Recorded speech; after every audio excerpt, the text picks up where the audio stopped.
I thought I would take a few moments to discuss Jean-Paul Sartre's study of anti-Semitism, which seems to be indisputably on the rise again right now.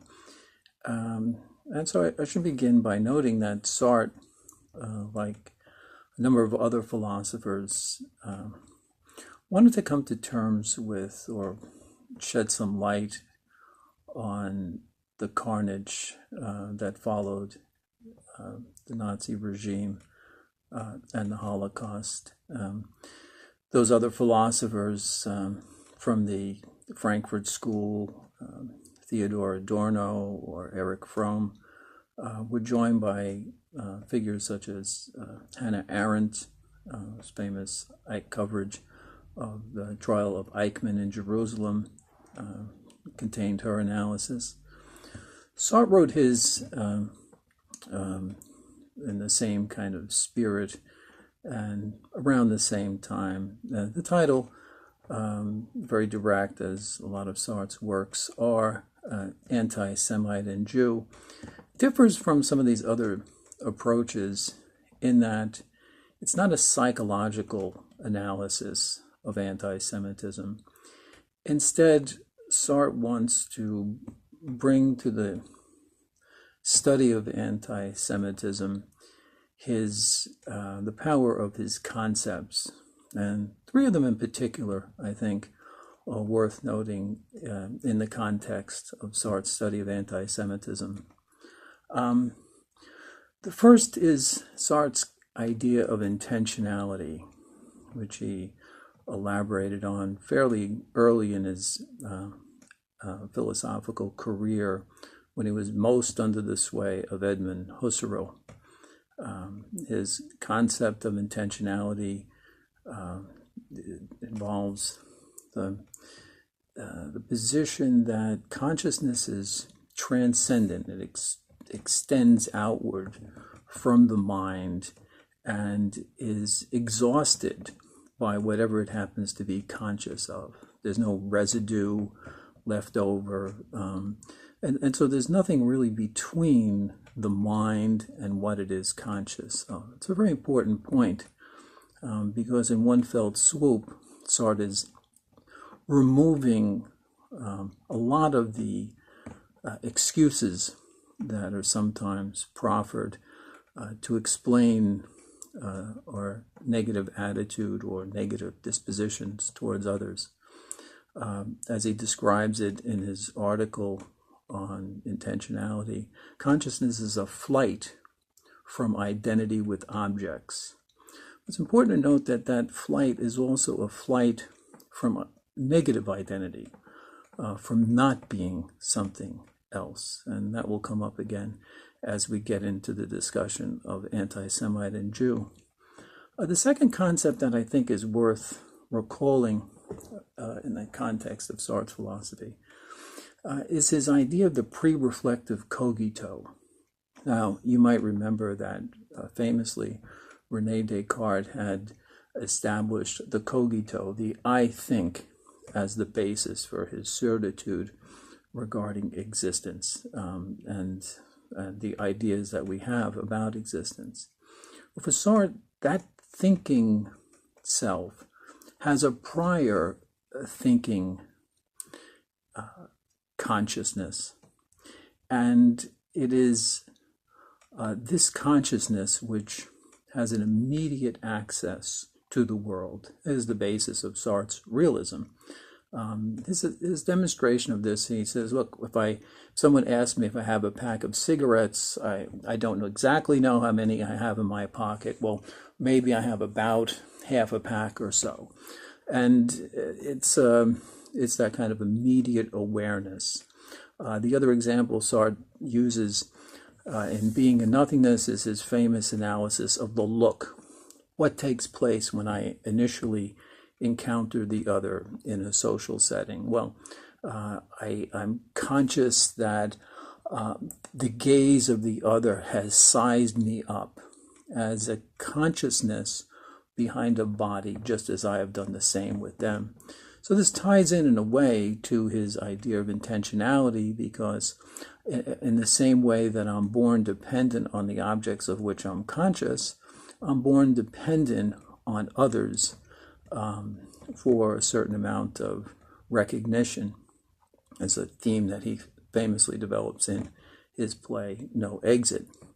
The third concept, and this really does pertain, I think, to anti-Semitism quite strongly, is Sartre's depiction of bad faith. Now, bad faith is not exactly lying to ourselves. It's a very particular type of lying.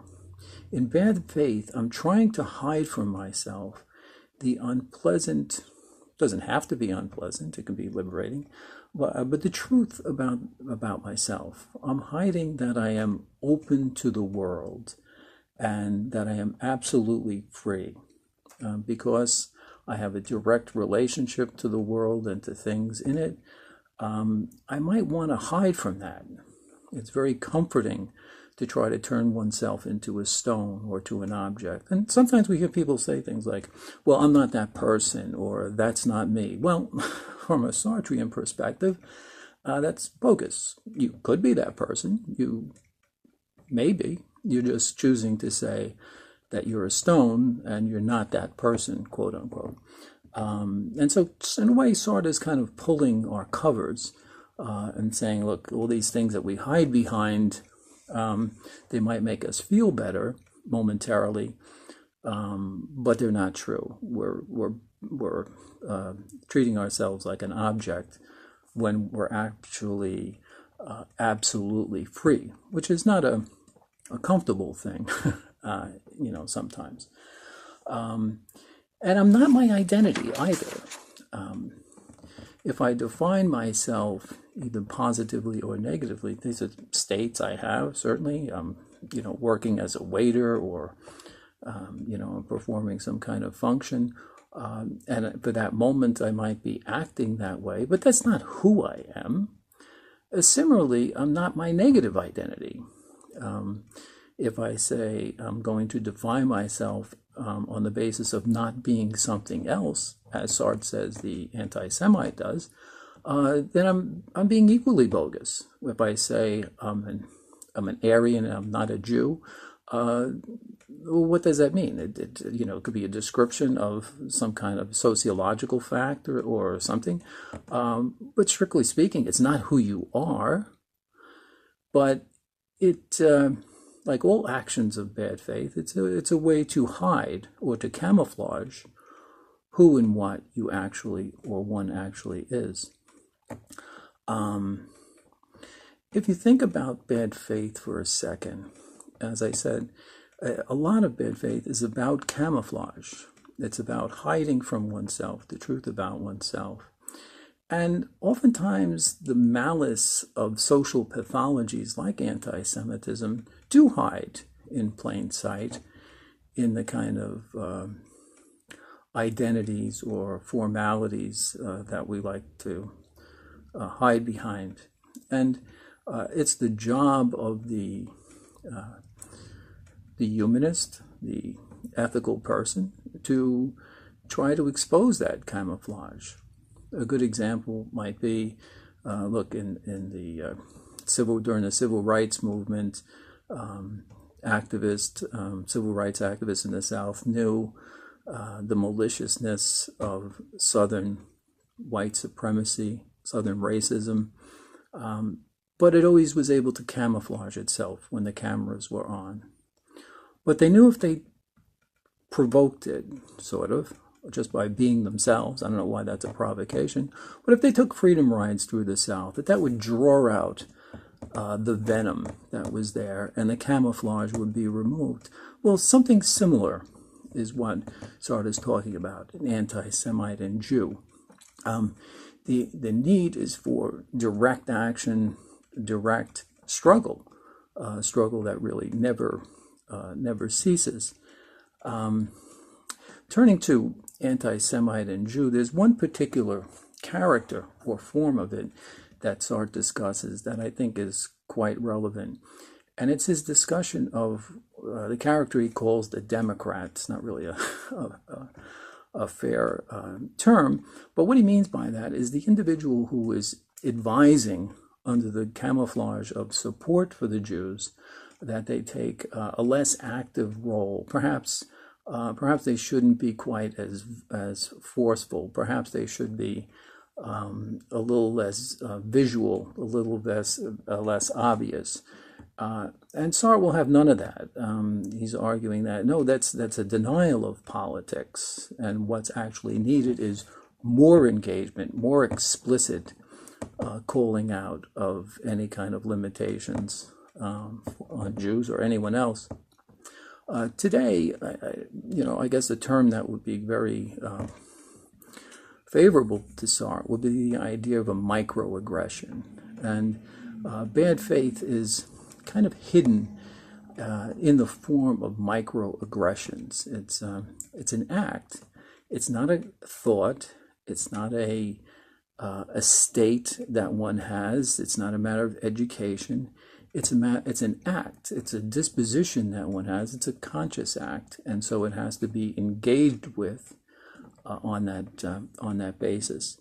When we see that this is an act, then the idea of pulling back on that becomes a non-starter. So this is kind of meant as an outline for Sartre's study of anti-Semitism. Actually, the work is excellent in its own right, but some of these other concepts do help to elucidate some points of contact in the text, and I hope you enjoyed it.